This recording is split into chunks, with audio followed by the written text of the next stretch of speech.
Great morning. Fired up, you guys. Happy Monday. Officially, a new week is started. I see Texas here. Hope you guys are safe out there. I see NorCal. I see Michigan, Wisconsin. I see everywhere. Keep putting where your name and where you're from. Congrats on being on another edition of Triple M Live, and everybody's tuning in, watching the recording. Thank you guys for tuning in. I'm so excited. We just got back from Cabo San Lucas last night. It was an amazing trip. You never got a chance, definitely go. The water's like bath water, super clear. And excited to get back right into the groove. You know, all that cheese that we had down there got me clogged up. So I'm excited to let it flow, get this nourishment of the mind, because I need some better food, because we had a lot of good food down there. The food is amazing. So you got to have fun, but now it's back to focus. All right, back to focus. I've heard enough reggaeton to last me a couple weeks. That's all. You know, the team was playing down there, so let's get some positive nuggets in this brain, you guys. So what's up, Connecticut? Fired up, man. We got the whole country and whole world on here. So without further ado, we're going to be hearing, it's not going to be one speaker today. It's going to be different speakers there, but they're going to be giving you different skills.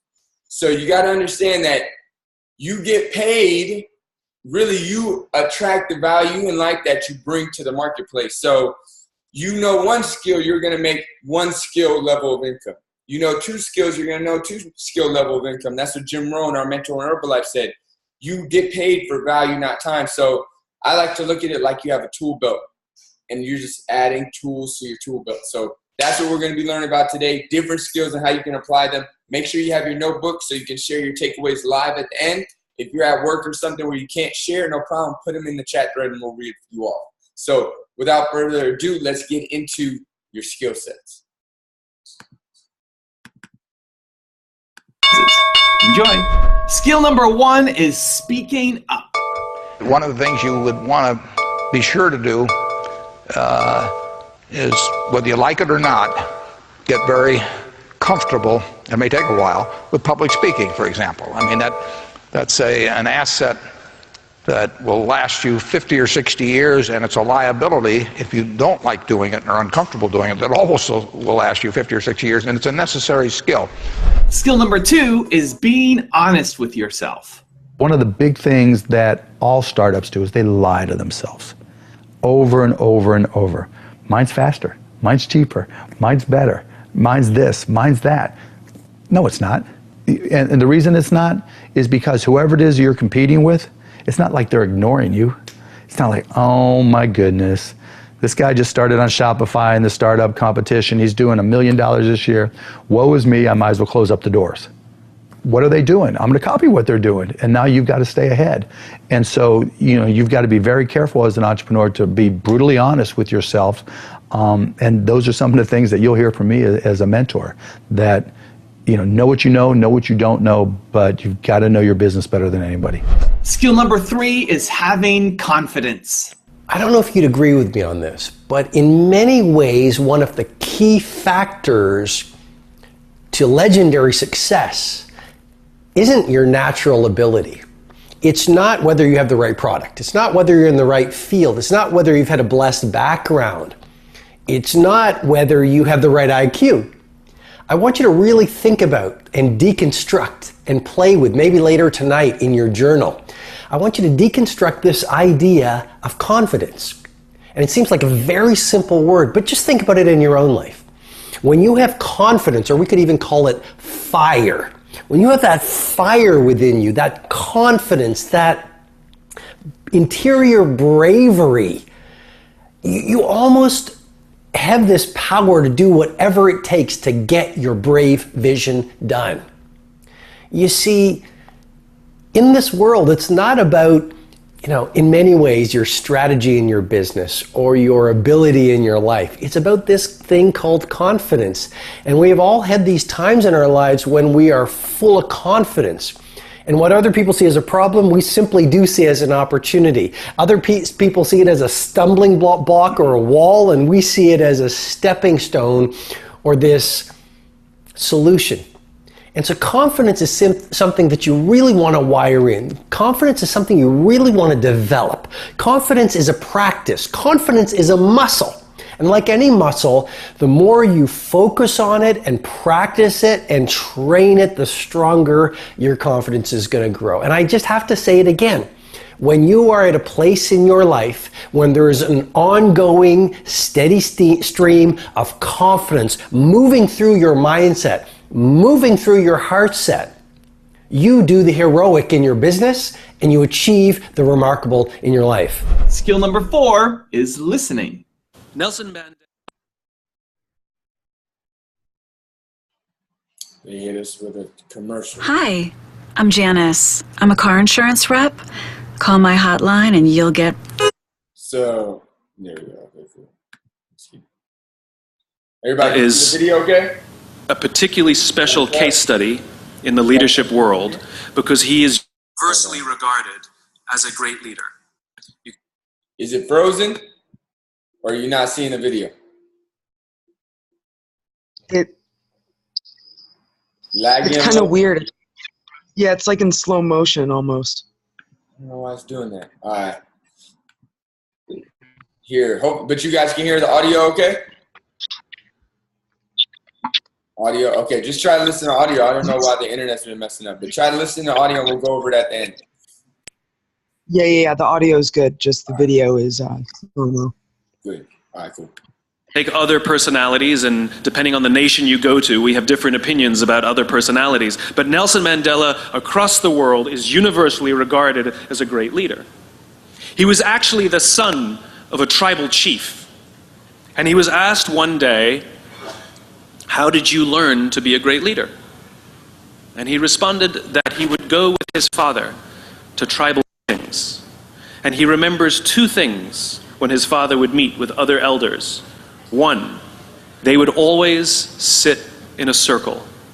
And 2, his father was always the last to speak. You will be told your whole life that you need to learn to listen.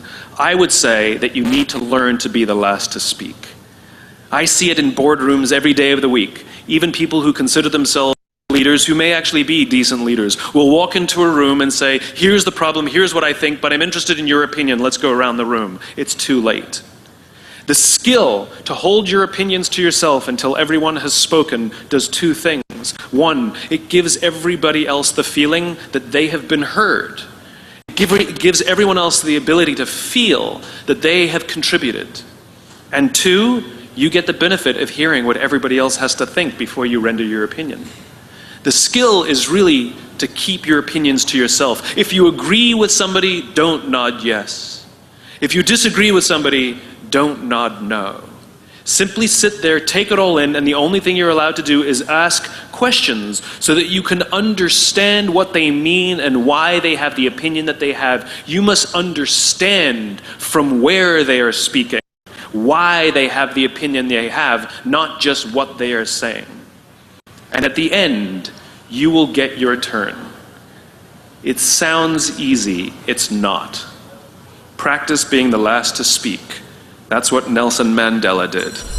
Skill number 5 is managing your time. My challenge in our generation is that gradually through entertainment, through television, through media, through every way possible, we are living in a generation of the dumbing down of ideas. Because we have traded effectiveness for busyness. Statistics say, yeah, somebody ought to clap on that. We are busier than any other generation we have seen in the last 300 to 400 years. We are so busy. We are busier than a one-arm wallpaper hanger. We're just busy. You'll get it later. Don't worry about it. It'll hit you in a minute. We are just as busy as we can be, and we think because we're busy, we're effective. But I want you to challenge your schedule for a minute and ask yourself, are you really being effective, or is your life cluttered with all kinds of stuff that demands you and drains you and taxes you and stops you from being your highest and best self? And are you substituting busyness and all the chaos that goes along with busyness from being effective? Let me tell you, a bunch of scientists got together and they began to do some research, and they begin to determine that 80% of the things we do are busy things that we do in an area that is not effective, that the average person only spends 20% of their time doing the thing that they are really gifted at, created at, passionate about, excited to do, and the rest of it is all the dismal, dumb stuff that we all have to do in order to survive. Just crazy stuff we're doing. Wonder what would happen if we would go from doing 80% of things that are busy but not effective and 20% of the things that are really effective, if we would switch those numbers around and only give 20% of our time to the things that we have to do and 80% of our time to the thing that we were created to do.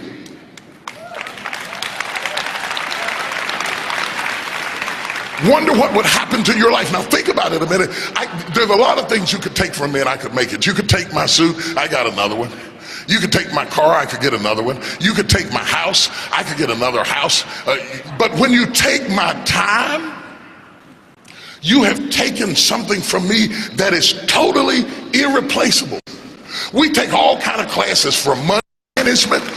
We know how to manage our money. We know how to repair our houses. We're working on our hair and our bodies and all of this kind of stuff. We do everything except the most important thing is to value our time. It takes time to be creative. You were meant to be creative. You were created in the likeness and the image of a creator, and in that likeness and in that image, you have creativity. If you had time, you would be creative. But in the absence of time and with busyness and clutter and the phone ring, beep, beep, beep. You all got music playing on your phone, all kinds of stuff. And no matter what kind of song you put on it, after a while you hate to hear it, because every time you hear that sound, you know it's somebody else wanting something else from you that's taking you away from what you are gifted and creative to do. Skill number 6 is stop whining. So I have that I've been promoting called No Whining Wednesdays. Wednesday, you cannot whine, complain, or criticize. And people are like, well, what is whining? Whatever you think it is, don't do it. And every time you do it, you have to put a quarter in a jar. If you whine about anything, I can't, I'm tired, why do me, why don't you, why have me? Every one of them will cost you a quarter. Or complaining, why do you always, how come you, I always, they never, whoop, up, cost you a quarter. Then last week I had people send me pictures of their jars of quarters. Oh my God. But what they said to me also was, this was wonderful, because I was never ever aware of how much whining and complaining and criticizing I do. Now I've got mothers doing it with their children. So Wednesday is No Whining Wednesday. We need to practice that. We need to stop whining about what isn't happening, what we don't have, what we can't do, what somebody didn't do. We got to get clean in 2014. No whining, no complaining, no criticizing. Skill number 7 is staying present in the moment. If you're living in the past, you're going to be depressed because you are rehashing things that happened to you that are not going to happen again. If you're living in the future, you're going to be anxious because you are anticipating what's coming or you're wishing for things that aren't happening yet. Being in the present is where the gold is. Being in the present moment is where you will have the greatest control, where you will feel the most at ease, and where happiness flourishes. There's a super tight connection between happiness and the ability to live in the present moment. A lot of people believe that happiness is tied to the things that happen to you. Not so at all. In fact, there is a professor of positive psychology. He's one of the grandfathers of the movement. He teaches at the University of Pennsylvania. His name is Martin Seligman, and he's studied happiness for decades. Now, one of the things that we've talked about a lot is that 40% of your happiness levels are preset by genetics. 60% you are in complete control of. And one of the things that this professor has discussed is that it doesn't matter what's happened to you. In fact, some of the people that have had the worst things happen to them, like people that have survived the Holocaust, are actually the happiest and most grateful people in the world. Happiness comes down to this right up here. It comes down to your thoughts, it comes down to your mindset, it comes down to your attitude, and you are 100% control of what you're thinking. You may not be in control of how you feel in the moment, but you can always, always, always, always be in control of what you think. And that will change how you're feeling. One of the most powerful things that you can do in terms of think, and this gets back to Strick's question, is how do you be present? Being present is literally nothing more than the skill of having your thoughts be in this moment, not in the past, not in the future, but right here.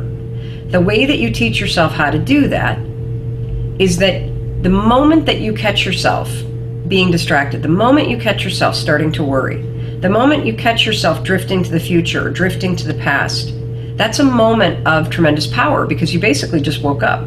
You basically just noticed that you're not here in this particular moment. So use that wake-up call, 5, 4, 3, 2, 1, and ground yourself in this moment. The best way to ground yourself in the moment is to look for something in this particular moment that you can savor. Now, I'm using the word savor on purpose because it's the word that psychologists use to describe what happens when you find something in this moment right now, right here, right now, to focus on and to appreciate. It could be literally the questions. These are printed out questions from people on social media. And if I were to stop and look at these and savor them, what I would feel in this moment is a tremendous amount of gratitude because people are taking the time to write. And that makes me feel incredibly grateful. And it also makes me very happy because it means that the folks that are writing are taking control of their lives and seeking out the information that they need. Another form of savoring that we can all relate to is eating. As you're eating, instead of drifting to the future and thinking about all the things that you need to do or hanging out in the past and rehashing everything that's happened during the day, be in this moment, in this meal. Slow down. Think about the food that you're eating.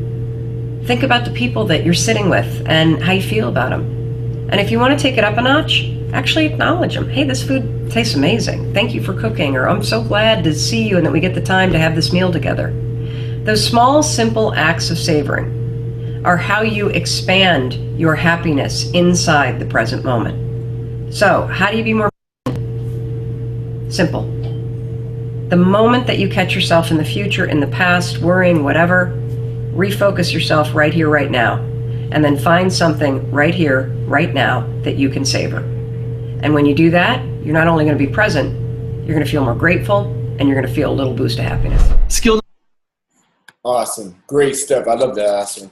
What would you like to share, Mia?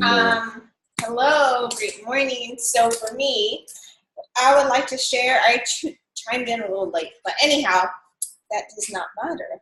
I really love this last one where she was talking about being present in the moment, and that's where everything happens and that's where everything manifested. And I remember a few years ago, I was really into Eckhart Tolle, and I really used to love his books. And something that really made sense to me was that the only moment that ever happens is now. Like, even if we're sitting here and we're thinking about next Monday, when we experience next Monday, it won't happen inside the future. It will happen inside of the now. And really for me, when I was so present to that, it really allowed me to see that inside of the now is where all creation is made. And so if we're not present to the now moment and to the thoughts that we're having and controlling our thoughts to therefore control our feelings, then inside of our life, when the future does come, we will never ever have control or be able to really grasp and be grateful and be inside of the moment because we're so into the future. So that for me was my biggest takeaway. I loved how you said the only way that you can be in control is to be in control of your thoughts, because when you're in control of your thoughts, you're in control of how you feel, and how you feel, you guys, is everything. It's absolutely everything in our thoughts. Remember how she said it takes you to the past or it takes you to the future, and most of the times it could take us to a place where there's lack of, and if we're in that space, then we'll keep on attracting lack of this, lack of that, so on and so forth. But if we feel good inside the moment, then we'll always attract feel good things. Nice. Awesome. Love it. For me, some of the biggest takeaways were being honest with yourself. It was Mark Cuban. I think he's one of the guys from Shark Tank, which is an entrepreneur show. And he said, I tell people, it's like when I'm a mentor to somebody, I'm brutally honest with them. And he says I do that because the marketplace, real world, how things are done in this life is very honest with you. The marketplace isn't going to lie to you or try to pat you on the back to have your feelings feel good. He says, you know, if you're doing something, other people aren't going to be like, oh, yeah, you know what, you're great. Oh, man, I'm just going to shut up shop. You're too great. No, they're going to copy what you do, and then you're not going to be so great anymore. So he said what you got to do is you got to always be getting better. You got to be really honest with yourself to be able to get better. So I like this because I feel like sometimes in my life I've been honest with myself and sometimes I haven't. And when I've been honest with myself is when I've honestly grown. And it's not, I had to detach from who I was and what I was doing, and that they weren't one and the same. Meaning just because I may not be growing or just because I may not be doing something particularly well didn't mean I was a bad person. It just meant I wasn't doing something particularly well. It means that I wasn't putting in the effort, or I hadn't put in the time, or I hadn't studied that subject, or I didn't learn some things in that specific area. It wasn't that I was a bad person. It was just some things I got to do. So instead of saying, you know what, you're a great person and everything's all right and don't worry about it and getting a participation trophy in everything that you do, when you're really honest with yourself, you give your chance the opportunity to improve realistically, like in the real world. So I thought that was so great. And he said, know what you know and know what you don't know. I feel like for some reason, women are better at this than guys. Guys are knuckleheaded sometimes. We think we know everything. I meet a lot of these guys because I probably was one of these guys, and I still have this in me. And this kills your success. This is one of the biggest success killers, is the I know it all mentality. I know that. I don't even need you to tell me. I already got it down. And it comes from the ego. The ego wants to look good. The ego doesn't want to learn from everybody because that means somebody else knows something more than them. And if you know what you know and you know what you don't know, that means you know where you can improve at. And then if you know what you can improve at, you can therefore seek the information, the knowledge, the wisdom, the experience from others to actually get better. Because there's thinking you're good and there's actually being good. And they're not the same. You can think you're good all day and be like, man, I'm the man. No, I'm the woman. I got this. You can think that all day. Positive thoughts aren't going to always just take you where you want to go, because if you don't really know and you think you know, what you actually are is going to show. So I love that one. And then he said, know your business better than anyone. Know what you know what you don't know your business better than anyone. One of the biggest things I've seen the difference between successful people, whether it be in Herbalife, whether it be in their career, whether it be in whatever, is that people that really want to be successful, truly, they pursue knowledge and experience. They're the ones checking through the books. They're the ones asking the questions. They're the ones researching on the internet. They're the ones staying after class or seeking out a mentor. They really want to know. And they don't want to have any area of that thing that they're passionate about be a mystery to them, because they know if it's a mystery to them, it's a weakness for them. So I really love that one. And then last one for me was having confidence. He said, I really love this. He said, confidence is a practice. It's a muscle. He said, confidence is going to be the game changer in everything that you do. It's not always going to be about the money or the background or the skill set. Oftentimes, it's more about confidence than just those things. I have so many people come up to Roxy and I, they'll be like, well, okay, I need to get my personal training certification. I need to get my papers. And I tell them, you know what, bro, I'm going to be honest with you. No one's ever come up to me and asked me, where's your personal training certification at? Ever in my life. Ever. What they came up to me and asked me for, they said, hey, I want to get results. And they asked me that because I had results and our clients have results. And there comes a confidence from that. And it's a different thing. It's not always just having papers and credentials. It's about confidence in the way you walk, the way you talk, and the way you posture. And that comes from practice, repetition. You know, they say repetition is the mother of all skill. So in anything you want to be confident in, if it's the first, second, and third time you're doing it, you're probably not going to be that confident. If it's the 120th time you're doing it, you're probably going to be way more confident. So what does that mean? Take the thing you want to be confident in and start to do it more often. And confidence will grow. So I love that. So let's get a few live shares. Give me a thumbs up or a smile if you're excited to share. Give me a smile. Let's get it. What's up? Hey. Sarah, what you got for us?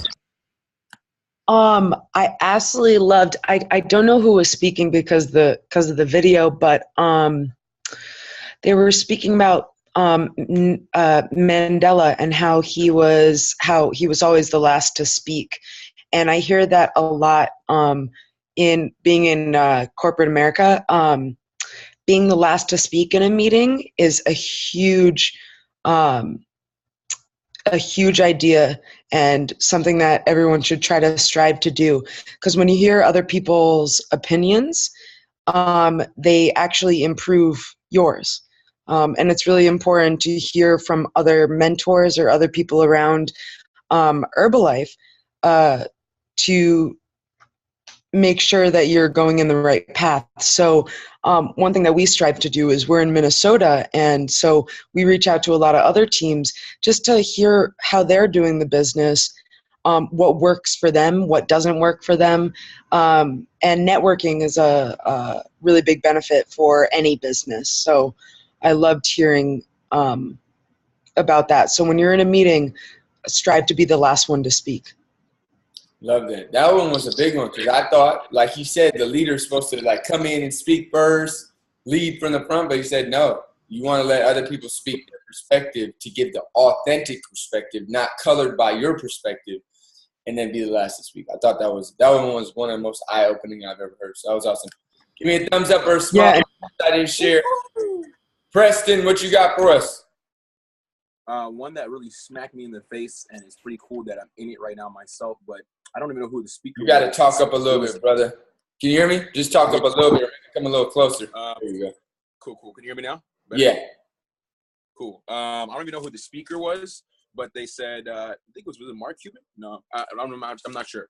It was spend 20% of what you need to do and spend 80% on what you were created to do. That one was like whoosh, right in there. That was really phenomenal. And I think it's a testament to like how we should all live our life in purpose, on purpose. So that was awesome. And that was Bishop T.D. Jakes. Yeah. He said most people spend 20% on what they're created to do, 80% on the other stuff. Switch it, your life will change. I love that. That was really good, actually. Love that. Let me get one more share. Give me a thumbs up or a smile if you're excited to share. Our money, hit us with it. Nice and loud.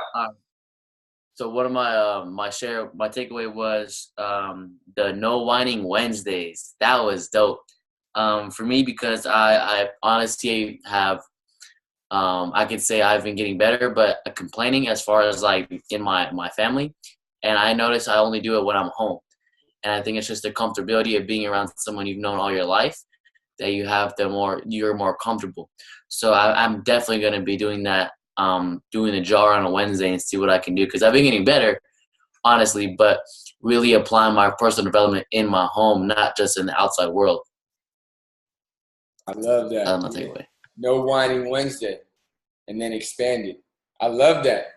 I can't remember, were we reading a book or watching a personal development video, and they say go on a 7-day diet of no whining or complaining. I have a millionaire mind. The Millionaire Mind by T.R. Baker said, I put people on a 7-day diet. They think it's crazy. No whining for 7 days. He says it changes their life. And when you do it, you start over. Yeah, and if you ever start whining, you start complaining, you start over. And the reason why it works, you guys, is, and I didn't understand this until now, listen to a lot of Abraham Hicks. If you've never heard of Abraham Hicks, you need to check her out. It's actually Esther and Jerry Hicks are a couple, and they channel this non-physical being group. Is crazy, but it's so true. Anything you focus on, you give attention to and expands. So if you're complaining, you're focused on a negative, it doesn't matter that you don't want it. All the universe knows is your attention is on it, then therefore it expands. So when you don't complain at all, you never give your focus to anything negative in your life, therefore the negative does not grow. So when you're complaining and you wonder why the crap keeps coming, it's because the crap you complain about keeps getting attracted to you because you're complaining about it. So try it. No Whining Wednesday or the 7-day no whining diet. Change your life. I'm asking Roxy, can you hold me accountable? I need to start again in 7 days. Do you want me to hold you accountable too? Sure. All right, you guys have a great one. Last one quick from Anna. She's in the library but loved it. Don't worry about the future, getting a job, etc. But being happy and present in the moment is key. That's how you're going to grow yourself instead of worrying about the past. I love it. You guys, great job on post recording. Repost the link, share it with your clients and your teams or your friends and your family. Repost a flyer, repost a selfie while you're watching. Whatever you got to do to share one nugget at least. You can do 2 or 3. Pay it forward. Give it to somebody else. Let them know that there's positive mindset growth going on a Monday, and they get to be a part of it too, you guys. I'm going to unmute everybody. Have a great Monday. Bye. Let's go. Let's get to work, y'all. Peace.